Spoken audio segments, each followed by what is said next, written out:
Buenos días, buenas tardes o buenas noches, mis hermanos. En este momento, el estudio sobre el cual quiero compartir con ustedes es sobre la encíclica papal hecha en el año 2015 y traída aquí a este país y repartida en el Congreso y dada al presidente de los Estados Unidos, Donald Trump, bajo el título Laudato Si, y quiero relacionarla con los desastres naturales y los eventos de la ley dominical profetizados en la Biblia. Sí, mis hermanos, yo soy adventista del séptimo día desde hace 23 años ya, y quiero decirles a los que ahora me están escuchando que nuestros oponentes más encarnizados se encuentran entre los observadores del primer día de la semana, o domingo en este caso, como el día de reposo o del Señor, como le dicen comúnmente ellos al primer día de la semana o domingo. Ellos dicen ser seguidores de Jesucristo y creer en Él, pero sin embargo, dicen que la ley de Dios no tiene ya vigencia. Desde que Cristo murió en la cruz del Calvario, dicen que fue eliminado el sábado de la ley de Dios y por tanto ya el sábado del séptimo día de la semana no hay que observarlo más como el día de reposo establecido por Dios, que eso era para la nación judía, dicen, que era para los judíos. Ellos, en este caso, se jactan de que el fin justifica los medios. Estos hombres que profesan obedecer a las sagradas escrituras, mis hermanos, dicen que el día de reposo es el día de la resurrección de Jesús y le llaman el día del Señor. Pero sin embargo, ellos están en contra del verdadero día de reposo del cuarto mandamiento de la ley de Dios, que es el sábado del séptimo día de la semana, el cual nunca fue cambiado en el Nuevo Testamento por Jesús o por sus discípulos. Jamás. No existe una sola evidencia en todo el Nuevo Testamento que este cambio se haya efectuado del sábado del séptimo día al primer día de la semana o domingo, como ellos dicen. Existe un eslogan muy famoso que ya se los mencionaba anteriormente, que dice que el fin justifica los medios. Pero yo les pregunto ahora, ¿de dónde nació este eslogan o esta máxima que dice así, que el fin justifica los medios? Yo quiero compartirle con ustedes aquí, en toda la pantalla, una cita aclaratoria sobre este punto, escrita hace ya más de un siglo, en un libro titulado El conflicto de los siglos, y allí su autora nos narra el origen de esta frase. Sí, este libro se llama El conflicto de los siglos y en inglés La gran controversia. Y dice así esa cita y aquí se las comparto en la pantalla para que la lean junto conmigo. Dice, en toda la cristiandad se veía amenazado el protestantismo por formidables enemigos. Pasados los primeros triunfos de la Reforma, Roma reunió nuevas fuerzas con la esperanza de acabar con ella. Entonces fue cuando nació la Orden de los Jesuitas, que iba a ser el más cruel, el menos escrupuloso y el más formidable de todos los campeones del papado. Libres de todo lazo terrenal y de todo interés humano, insensibles a la voz del afecto natural, sordos a los argumentos de la razón y a la voz de la conciencia, no reconocían los miembros de esa orden más ley ni más sujeción que la de su orden, y no tenían más preocupación que la de extender su poderío. El Evangelio de Cristo había capacitado a sus adherentes para arrostrar los peligros y soportar los padecimientos sin desmayar por el frío, el hambre, el trabajo o la miseria, y para sostener con denuedo el estandarte de la verdad frente al potro, el calabozo y a la hoguera.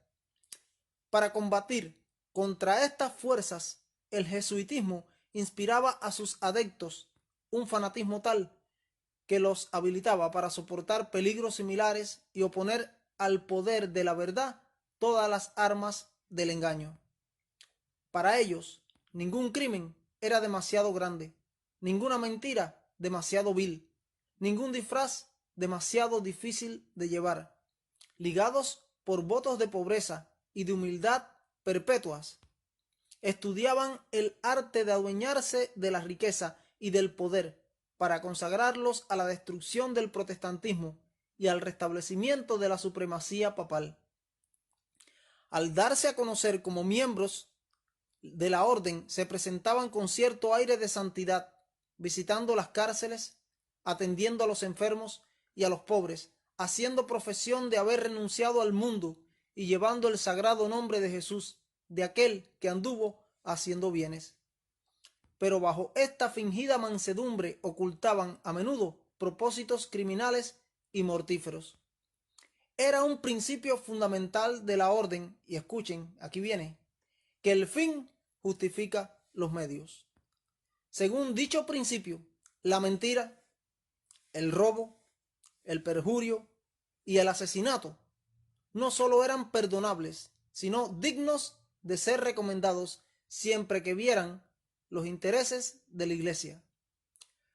Con muy diversos disfraces se introducían los jesuitas en los puestos del Estado, elevándose hasta la categoría de consejeros de los reyes y dirigiendo la política de las naciones.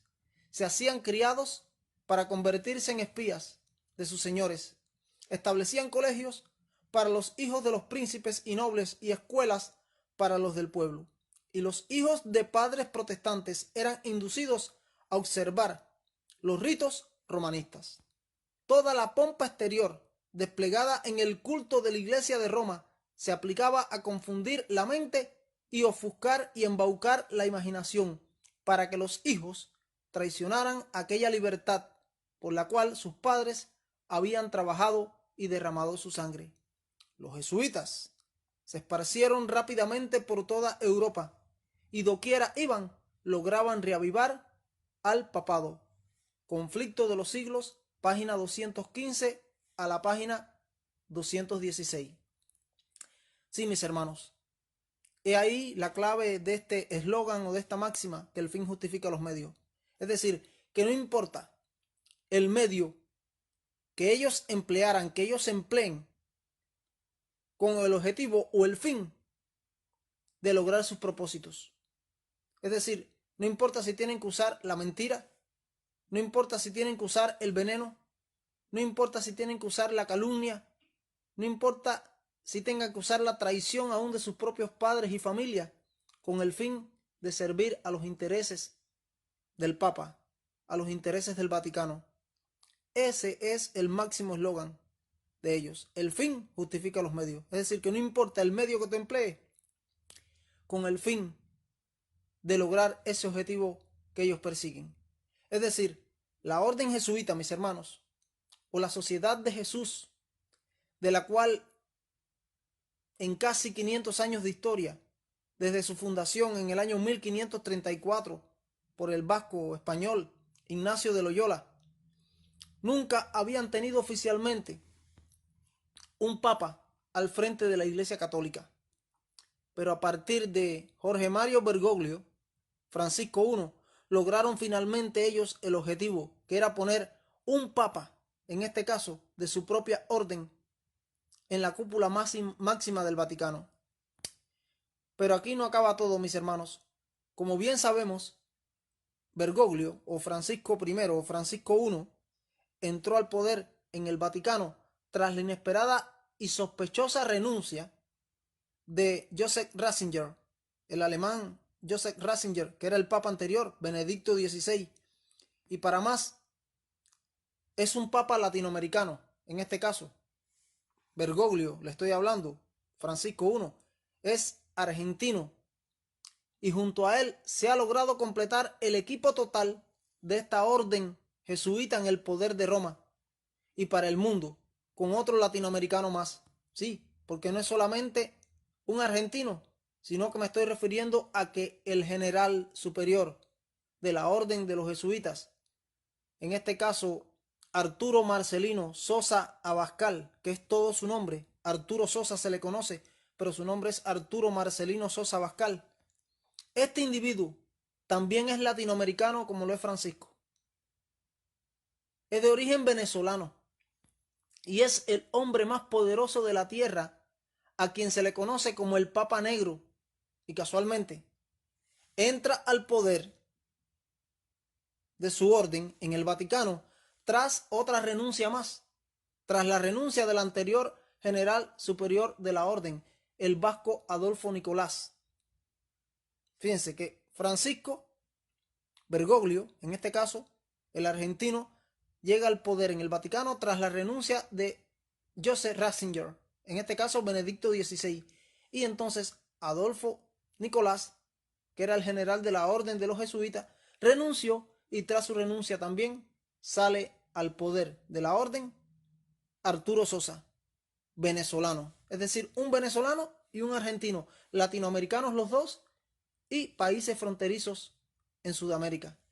Yo no creo en las casualidades, mis hermanos, no, ya que se ve un equipo muy bien formado de dos personajes latinoamericanos al control del Vaticano y del mundo en este caso. Sí, y todos, o estos dos, procedentes de la misma orden, de la misma infernal orden jesuita. Y no es casualidad que la situación vivida en Venezuela, desde que Hugo Chávez o Hugo Rafael Chávez Frías, su nombre completo, comenzara en el año 1999 su proceso en el poder y continuado en los últimos tiempos tras la muerte de Hugo Chávez por el títere e inepto de Nicolás Maduro, títere del gobierno cubano, en este caso un gobierno jesuita, porque Fidel fue siempre jesuita, de juramento jesuita, y Raúl Castro también. Y Nicolás Maduro es un títere puesto a dedo por Hugo Chávez por la orden de Fidel y de Raúl desde el Vaticano, cumpliendo órdenes cuando lo puso como canciller de Venezuela.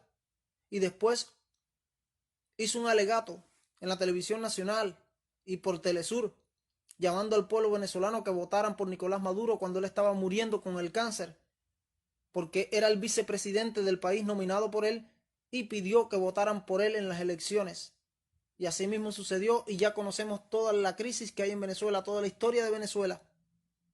Pero Nicolás Maduro estudió 6 años en Cuba, en la escuela Ñico López del Partido Comunista de Cuba de La Habana.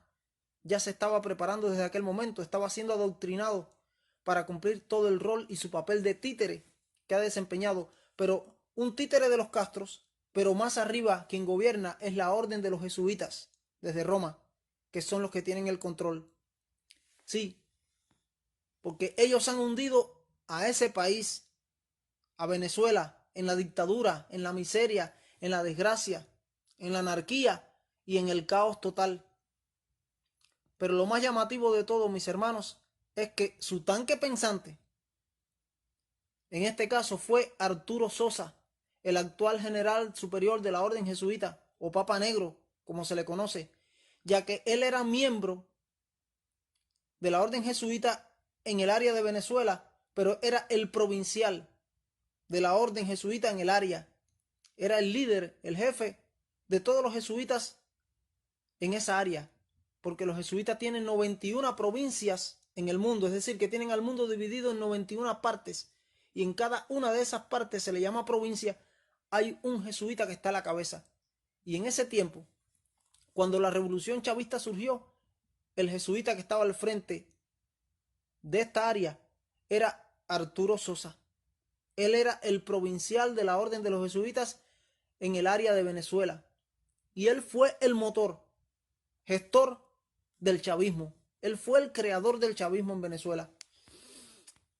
Y todo esto lo han orquestado desde el Vaticano en relación con los Castros en Cuba, los cuales siempre estudiaron en colegios jesuitas, como se conoce por la historia, y se juramentaron en esa orden religiosa. Sí, mis hermanos, el fin de todas las cosas está bien cerca. Está llegando la hora en que estas palabras proféticas que les compartiré en este momento se están por cumplir ya. En el libro que les mencionaba anteriormente, La gran controversia en inglés, o El conflicto de los siglos, como se titula en español, se nos dijo hace más de una centuria lo siguiente. Sí, hace más de un siglo. fue escrito ese libro. Se nos dijo así, y les comparto ahora. Dice, Satanás obra a sí mismo por medio de los elementos para cosechar muchedumbres de almas aún no preparadas. Tiene estudiados los secretos de los laboratorios de la naturaleza y emplea todo su poder para dirigir los elementos en cuanto Dios se lo permita. Cuando se le dejó que afligiera a Job, cuán prestamente fueron destruidos rebaños, ganado, sirvientes, casas e hijos, en una serie de desgracias, obra de un momento. Es Dios quien protege a sus criaturas y los guarda del poder del destructor. Pero el mundo cristiano ha manifestado su menosprecio de la ley de Jehová, y el Señor hará exactamente lo que declaró que él haría. Alejará sus bendiciones de la tierra y retirará su cuidado protector de sobre los que se rebelan contra su ley y que enseñan y obligan a los demás a hacer lo mismo. Satanás ejerce dominio sobre todos aquellos a quienes Dios no guarda de forma especial. Favorecerá y hará prosperar a algunos para obtener sus fines y atraerá desgracias sobre otros, al mismo tiempo que hará creer a los hombres que es Dios quien los aflige. A la par que se hace pasar ante los hijos de los hombres como un gran médico que puede curar todas sus enfermedades, Satanás producirá enfermedades, escuchen bien, desastres al punto que ciudades populosas sean reducidas a ruinas y desolación. Ahora mismo está obrando. Ejerce su poder en todos los lugares y bajo mil formas, en las desgracias y calamidades del mar y tierra, en las grandes conflagraciones, en los tremendos huracanes y en las terribles tempestades de granizo, en las inundaciones, en los ciclones, en las mareas extraordinarias y en los terremotos. Destruye las mieses casi maduras, y a ellos siguen la hambruna y la angustia. Propaga por el aire emanaciones mefíticas, y miles de seres perecen en la pestilencia. Y escuchen esto, dice, y estas plagas irán menudeando más, y se harán más y más desastrosas. Ahora bien, la destrucción caerá sobre hombres y animales. La tierra se puso de luto y se marchita. Desfallece la gente encumbrada de la tierra. La tierra también es profanada bajo sus habitantes o moradores, porque traspasaron la ley, cambiaron el estatuto y quebrantaron el pacto eterno. Isaías 24, 4 y 5. Y luego, el gran engañador, en este caso Satanás, persuadirá o convencerá a los hombres de que son los que sirven a Dios los que causan estos males. La parte de la humanidad que haya provocado el desagrado de Dios lo cargará a la cuenta de aquellos cuya obediencia a los mandamientos divinos es una reconvención perpetua para los transgresores. Se declarará que los hombres ofenden a Dios al violar el descanso del domingo, que este pecado ha traído calamidades que no concluirán hasta que la observancia del domingo no sea estrictamente obligatoria, y que los que proclaman la vigencia del cuarto mandamiento, haciendo con ello que se pierda el respeto debido al domingo y rechazando al favor divino, turban al pueblo y alejan la prosperidad temporal. Y así se repetirá la acusación hecha antiguamente al siervo de Dios y por motivos de la misma índole. Y sucedió luego que Acab vio a Elías, que le dijo a Acab, ¿estás tú aquí, perturbador de Israel? A lo que respondió, no he perturbado yo a Israel, sino tú y la casa de tu padre, por haber dejado los mandamientos de Jehová y haber seguido a los Baales. Primer libro de Reyes, capítulo 18, versículos 17 y 18. Ahora escuchen bien lo que sigue diciendo ella allí. Cuando con falsos cargos se haya despertado la ira del pueblo, este seguirá con los embajadores de Dios. Estamos hablando del pueblo de Dios, que es fiel a Dios y a su palabra y a sus mandamientos. Dice, una conducta muy parecida a la que siguió el apóstata Israel con Elías. Conflicto. Es decir, que allí se nos dice algo muy importante.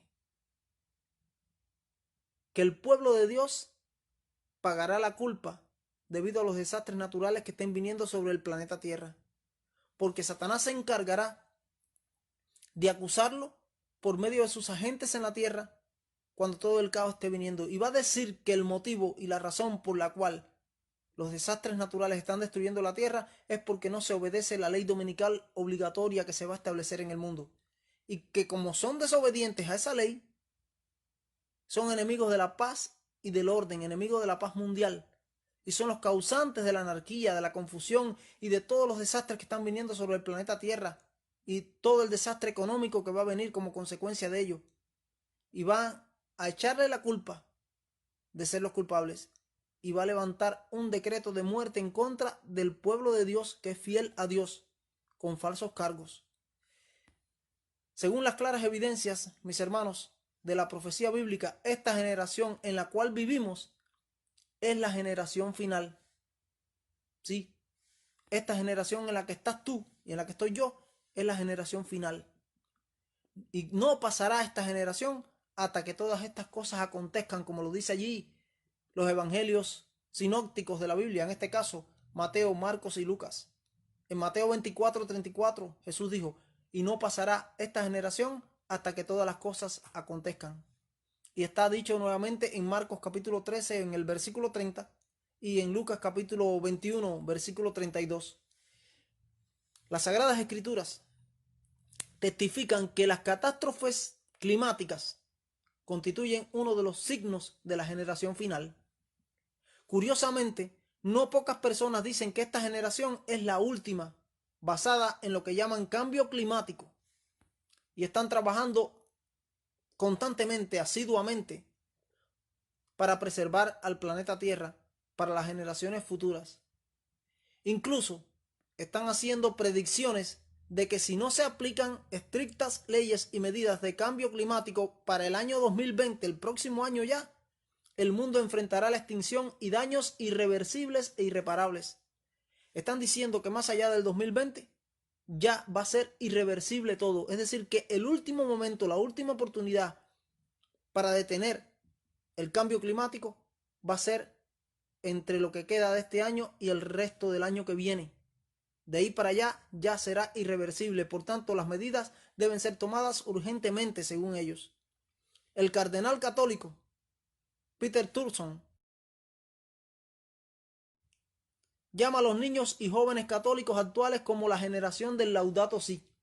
Y cuando hablamos del Laudato Si estamos hablando de la encíclica papal del medio ambiente, la que él le dio al Congreso de los Estados Unidos cuando vino en el 2015, porque fue el año en que él la escribió y se la dio personalmente a Donald Trump.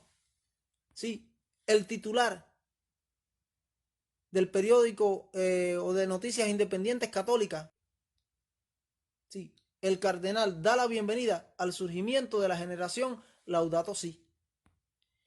Lo más significativo y profético de estas cosas, mis hermanos, son las siguientes palabras de Turkson. Él dijo lo siguiente: estoy muy complacido por la aparición de Laudato Si. Sí, estoy muy complacido por la aparición de Laudato Si Generation, una red internacional de organizaciones juveniles católicas que luchan por vivir Laudato Si. Esto debería traer nuestras mentes a lo que dice Apocalipsis 13:11 al 17, mis hermanos, con respecto a la marca de la bestia, y dedicarnos a estudiar con profundidad este tema profético que nos involucra a nosotros, a ti y a mí, en este caso, en este tiempo que estamos viviendo, que nos ha tocado vivir, un tiempo de definición, un tiempo muy solemne.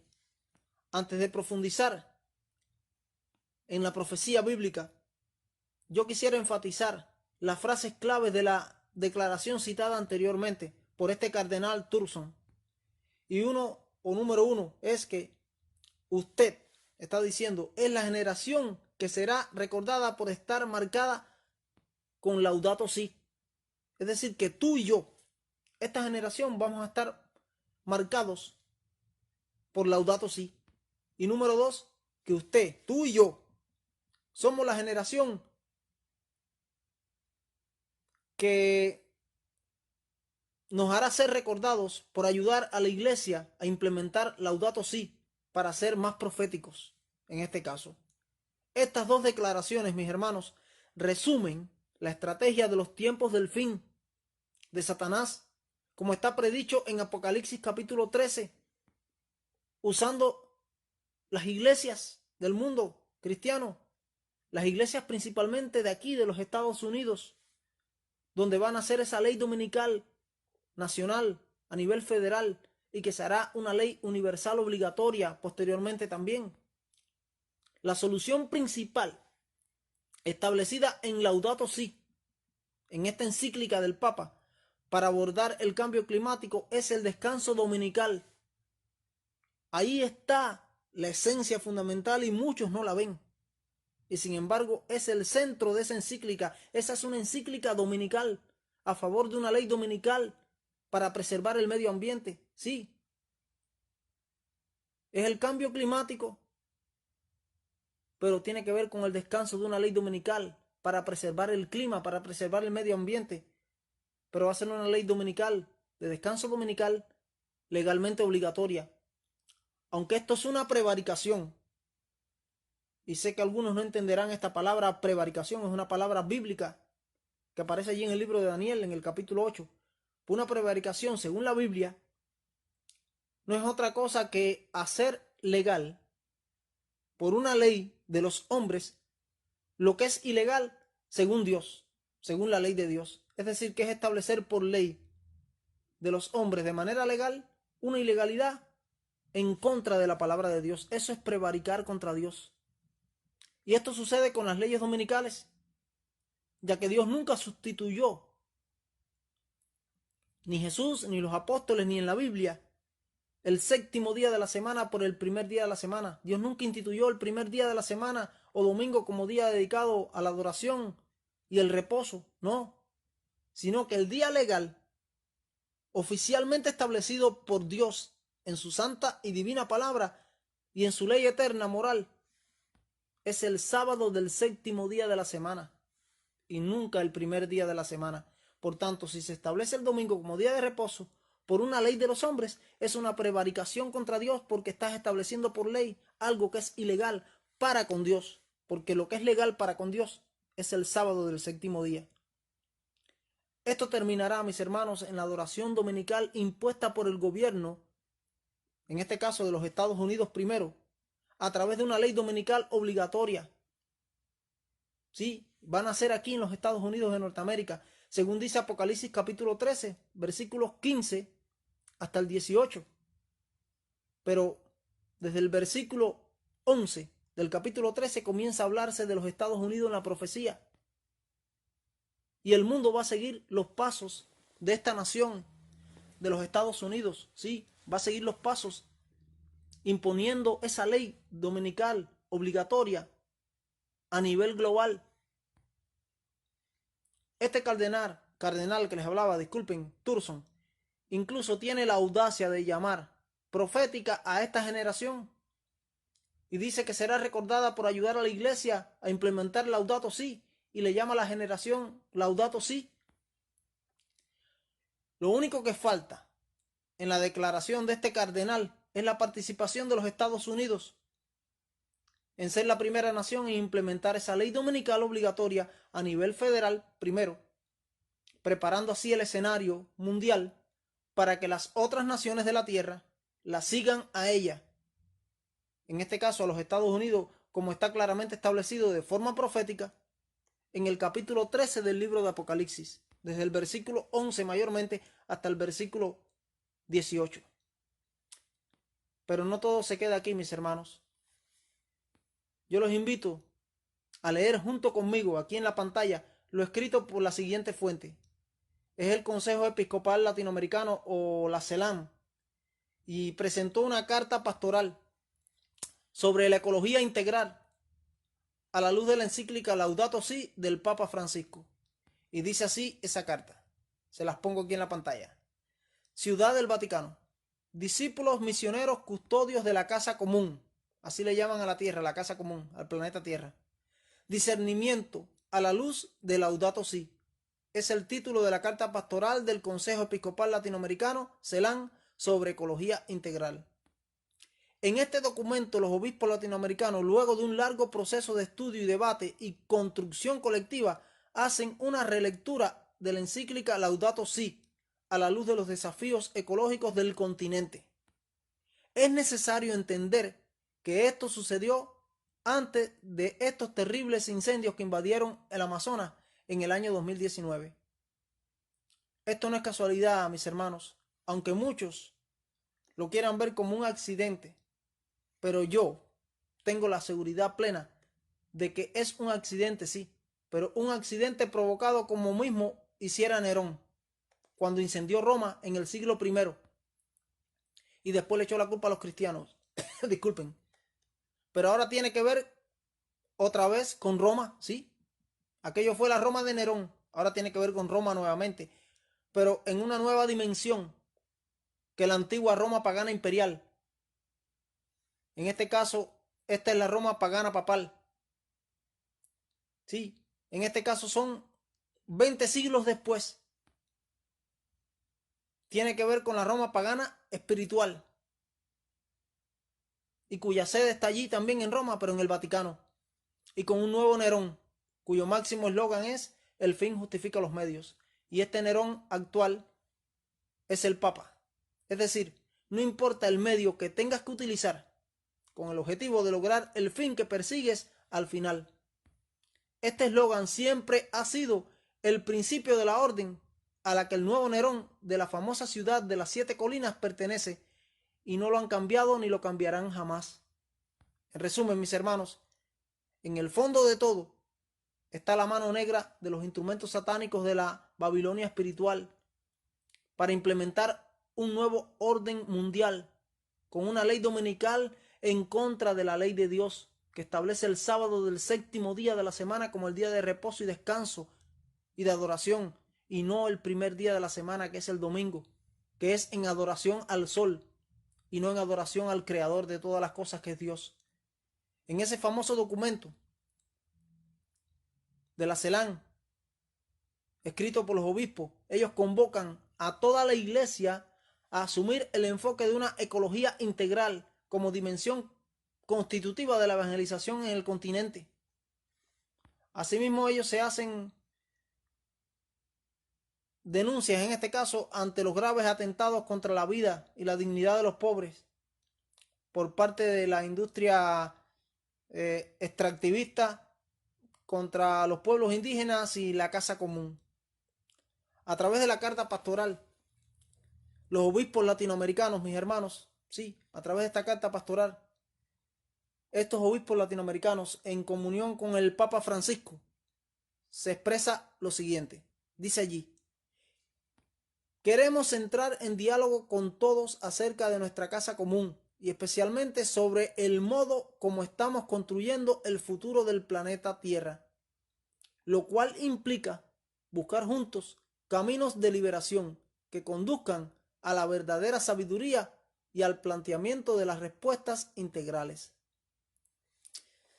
La carta pastoral va a ser entregada, mis hermanos, a todos los presidentes y secretarios generales de las conferencias episcopales de América Latina y el Caribe.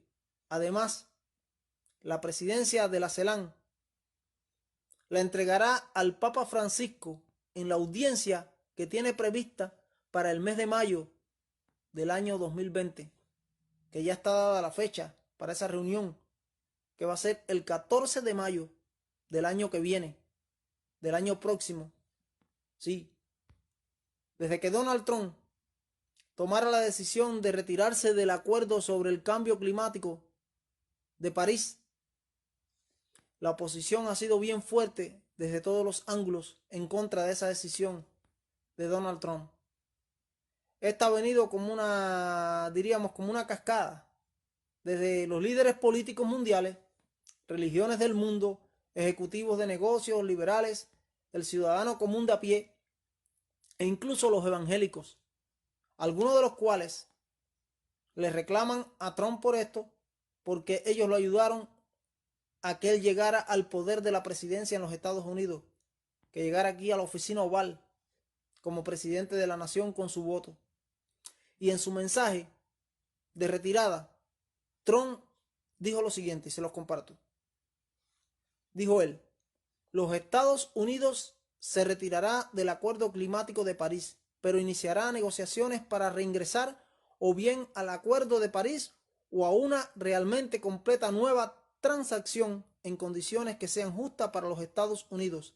Así que vamos a salir, pero vamos a empezar a negociar y vamos a ver si podemos llegar a un acuerdo que sea justo y así podemos, y si podemos, disculpen, eso es genial.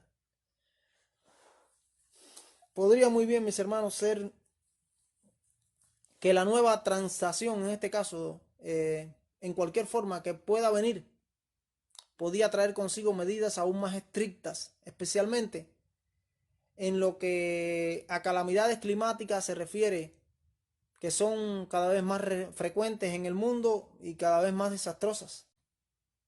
Un político muy influyente, como lo es sin duda Nancy Pelosi, que es la líder de la minoría de la Cámara de Representantes en el Congreso de los Estados Unidos, ha citado al Papa Francisco denunciando el fracaso moral del señor Donald Trump de apartarse del Acuerdo Climático de París. Hasta ahora, Nancy Pelosi ha dicho, entre líneas, que Donald Trump ha pecado contra Dios y ha socavado el bien común de nuestra casa común que dice que es el planeta Tierra. Esta es una enseñanza social católica romana, mis hermanos, y que el cambio climático es un acto de adoración ordenado a todos. Esto significa que en el Acuerdo de París, la adoración a la naturaleza, la adoración al Papa y la adoración al dios pagano Sol en su día de domingo no solo está implicada, sino es el objetivo final, porque el fin justifica los medios. Nancy Pelosi dijo lo siguiente, y se los comparto. Dice allí: los líderes religiosos, empezando por su santidad el Papa Francisco, hasta la comunidad evangélica, nos han instado a ser administradores responsables de la belleza de la creación de Dios. Ellos creen que usted vive en este planeta, que es la creación de Dios, y tenemos la responsabilidad moral de ser buenos administradores del mismo. Cuando el Papa se dirigió a la Casa Blanca, habló sobre los peligros de la contaminación del aire. Cuando estuvo aquí, está refiriéndose a Estados Unidos, apenas la semana pasada, el Papa se reunió con el presidente Trump y le dio una copia de su encíclica que hizo el asunto fuerte para detener la crisis climática. El Papa escribió que el clima es un bien común que pertenece a todos y destinado a todos. La Biblia nos dice que atender a las necesidades de la creación de Dios es un acto de adoración. Hacer caso omiso de esas necesidades es deshonrar el Dios que nos creó, y es lo que estamos haciendo por alejarnos de este acuerdo. Eso fue lo que Nancy Pelosi dijo. Entonces, miren también lo que escribió el Papa Francisco en esta encíclica famosa, Laudato Si. En el punto número 71 de esta encíclica, en el capítulo 2, el punto número 71 del capítulo 2 de esta encíclica, Laudato Si, el Papa Francisco reconoce que el sábado del séptimo día fue el que Dios instituyó. Fíjense bien, él reconoce que es el sábado del séptimo día, que Dios instituyó en la misma creación como el día de reposo y no el domingo o primer día de la semana. Veamos lo que él escribió allí en el capítulo 2 de esta encíclica, en el punto número 71. En Google la pueden encontrar. Ahí está la encíclica.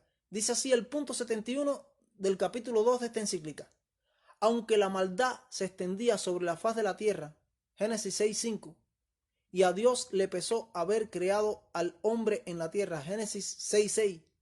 Sin embargo, a través de Noé, que todavía se conservaba íntegro y justo, decidió abrir un camino de salvación. Así dio a la humanidad la posibilidad de un nuevo comienzo. Basta un hombre bueno para que haya esperanza. La tradición bíblica establece claramente que esta rehabilitación implica el redescubrimiento y el respeto a los ritmos inscritos en la naturaleza por la mano del Creador. Esto se muestra, por ejemplo, en la ley del Shabbat. El séptimo día, Dios descansó de todas sus obras. ¿Vieron? Ahí está. Está reconociendo la ley del Shabbat, del descanso, del sábado. El séptimo día Dios descansó de todas sus obras. Y sigue él. Dios ordenó a Israel que cada séptimo día, escuchen bien esta parte, que está interesante. Dios ordenó a Israel que cada séptimo día debía celebrarse como un día de descanso, un Shabbat. Génesis 2, 2 al 3 y Éxodo 16, 23 y Éxodo 20, versículo 10. Pero fíjense bien aquí, en este punto o en este párrafo de la encíclica del Papa, porque aquí hay algo muy sutil en lo que él está diciendo. Sí, aquí hay una intención sutil y enmascarada del Papa Francisco en sus palabras, porque la Biblia no dice que cada séptimo día se debe reposar. Y fíjense como él dice allí en la encíclica, que en este caso está hablando que cada séptimo día se debe separar para Dios, es lo que está diciendo.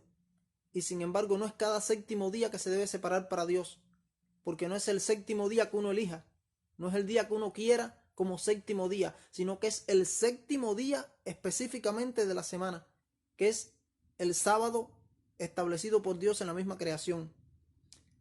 Sí, el objetivo de esta envenenada sutileza del Papa Francisco aquí en la encíclica Laudato Si es transmitir que tú puedes elegir uno de los 7 días cualquiera de la semana y no específicamente el séptimo día, que es sábado, para el reposo y la adoración a Dios. Él continúa la encíclica así. Por otra parte, también se instauró un año sabático para Israel y su tierra cada 7 años, Levíticos 25, 1 al 4, durante el cual se daba un completo descanso a la tierra. No se sembraba y solo se cosechaba lo indispensable para subsistir y brindar hospitalidad. Levítico 25, 4 al 6. Finalmente, pasadas 7 semanas de años, es decir, 49 años, se celebraba el jubileo, año del perdón universal y de liberación para todos los habitantes. Levíticos 25, 10. El desarrollo de esta legislación trató de asegurar el equilibrio y la equidad en las relaciones del ser humano con los demás y con la tierra donde vivía y trabajaba. Pero al mismo tiempo era un reconocimiento de que el regalo de la tierra, con sus frutos, pertenece a todo el pueblo. Aquellos que cultivaban y custodiaban el territorio tenían que compartir sus frutos, especialmente con los pobres, las viudas, los huérfanos y los extranjeros. Cuando coseches la tierra, no llegues hasta la última orilla de tu campo, ni trates de aprovechar los restos de tu mies. No rebusques en la viña, ni recojas los frutos caídos del huerto. Los dejarás para el pobre y el forastero. Levíticos 19, 9 al 10. Y el Papa Francisco culmina asociando el descanso sabático con el servicio de la Eucaristía en el punto 237 de su encíclica, que es el punto más importante que yo veo en toda esta encíclica, al menos toda la parte más importante que veo en relación a la insinuación de una ley dominical para preservar el medio ambiente. En el punto 237 de la encíclica, sí, él lo relaciona con la misa dominical, ya que para los católicos su sábado es el descanso en el día de domingo, o dies domines. Y yo aquí ahora les quiero compartir este punto 237, que está un poquito extenso, pero está muy interesante lo que el Papa Francisco escribió aquí en la encíclica Laudato Si, en el punto número 237 de esta encíclica, que yo la veo como una encíclica dominical, porque en el fondo lo que persigue es eso, establecer el domingo como día de adoración y de reposo, debido al desastre medioambiental que está sucediendo en el mundo y todo lo que vendrá en relación a estos desastres naturales que llegarán sobre todo el planeta Tierra en un momento.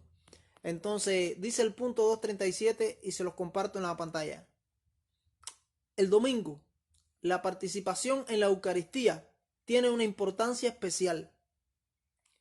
Ese día, así como el sábado judío, se ofrece como día de la sanación de las relaciones del ser humano con Dios, consigo mismo, con los demás y con el mundo.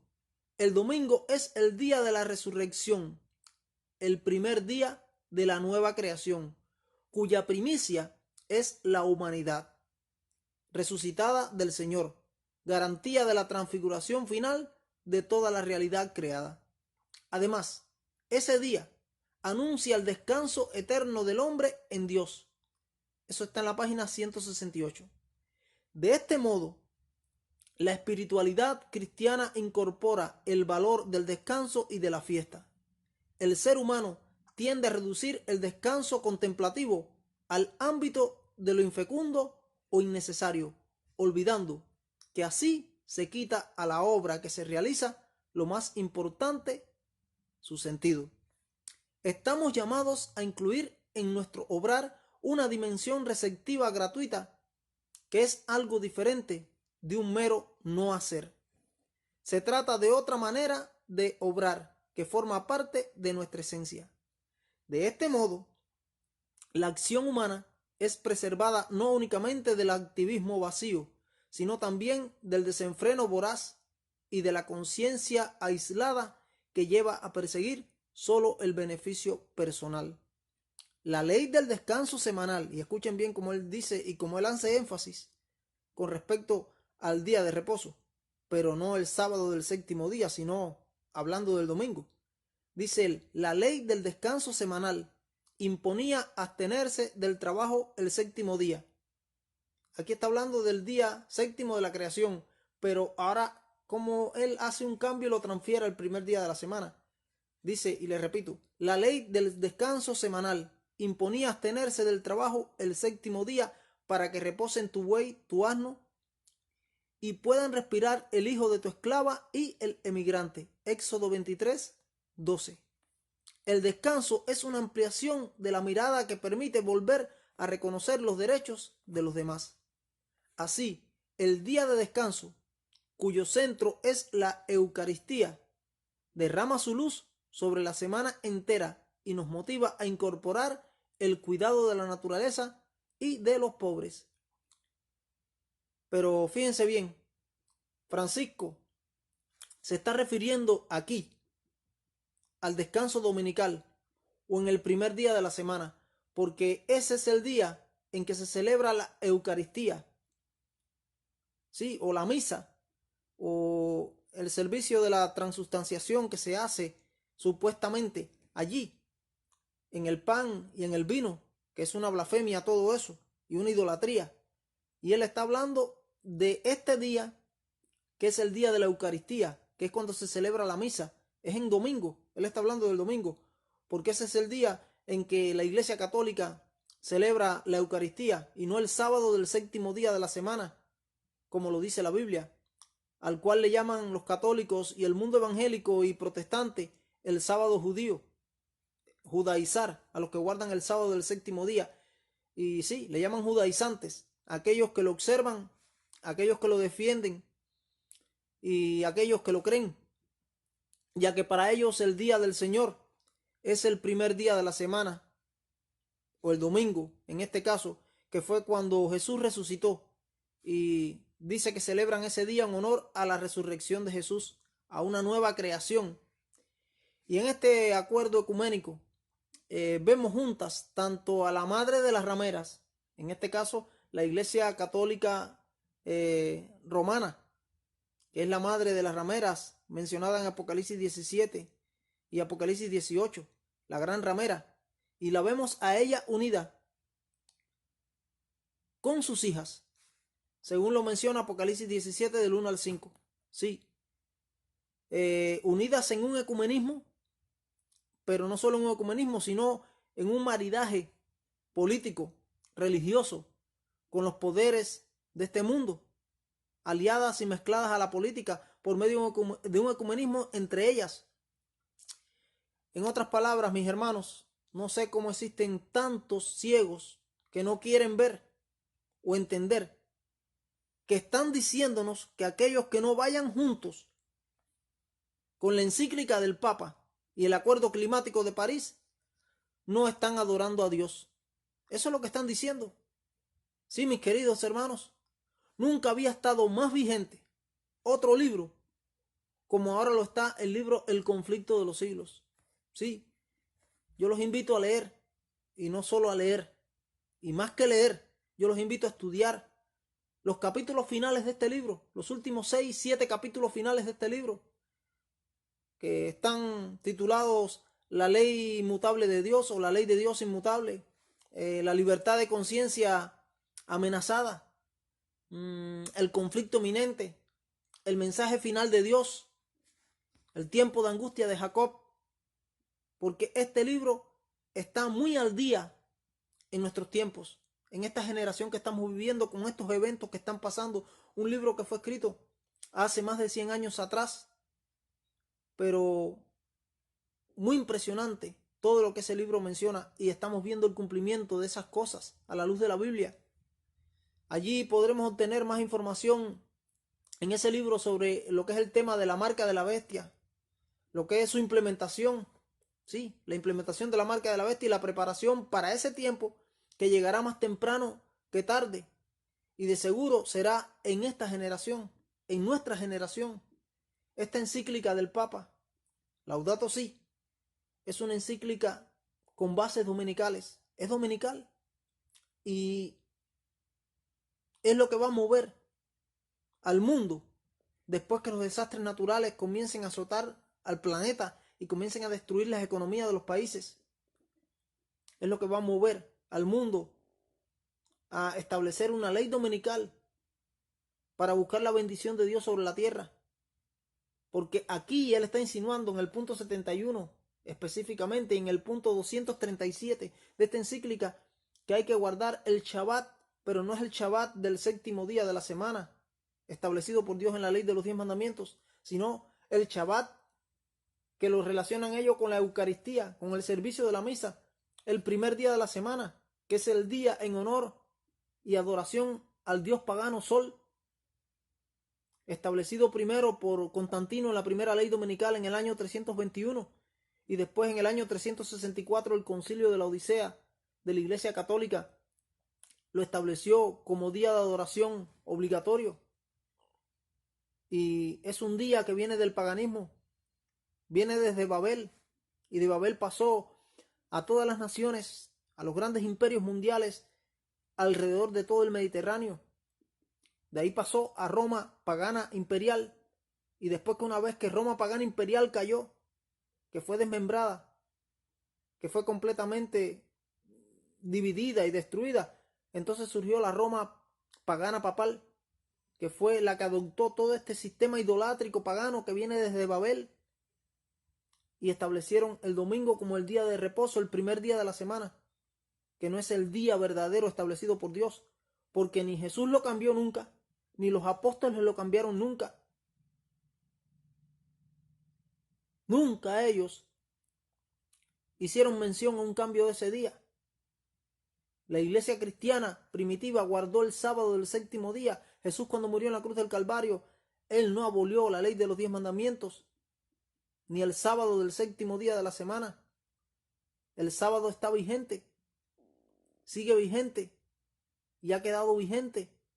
Y por eso el apóstol Pablo, cuando escribe a los Hebreos en el capítulo 4, en el versículo 4, el 9, el 10 y el 11, él está hablando allí del séptimo día de la semana. Dice, porque en cierto lugar dijo así Dios, y descansó de sus obras el séptimo día de la semana. Dice, por tanto queda un reposo para el pueblo de Dios.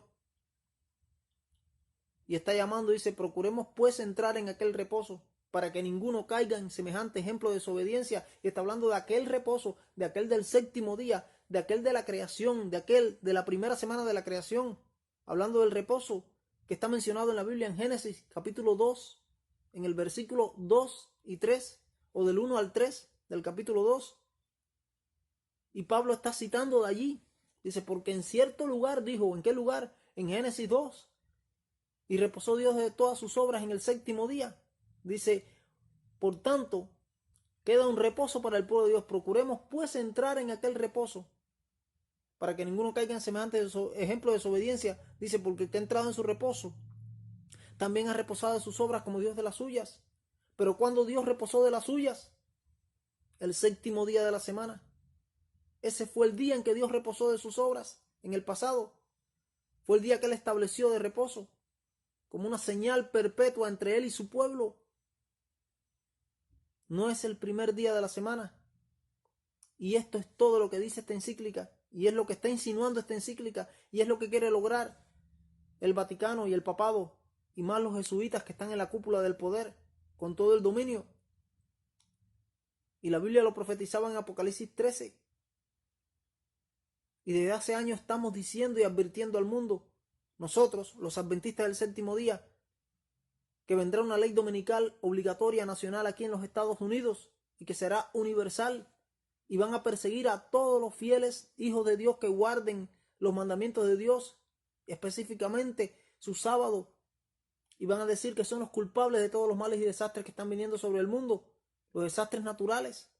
Y esto que el Papa habla aquí en esta encíclica, escrita en el 2015, no es más que esto, diciendo que la crisis climática que hay, los destrozos medioambientales que existen y que van a seguir habiendo, es porque no se obedece y guarda un sabático. Pero ellos no hablan del sábado del séptimo día de la semana, sino que están hablando de el primer día de la semana, de su falso sábado. Por eso, mi hermano, te pido que estés pendiente, que veles, porque Cristo dijo en Juan 8:32, y conoceréis la verdad, y la verdad os hará libres. Que Dios te bendiga y prepárate, y quiera Dios que podamos estar preparados para el encuentro con nuestro Dios. Amén.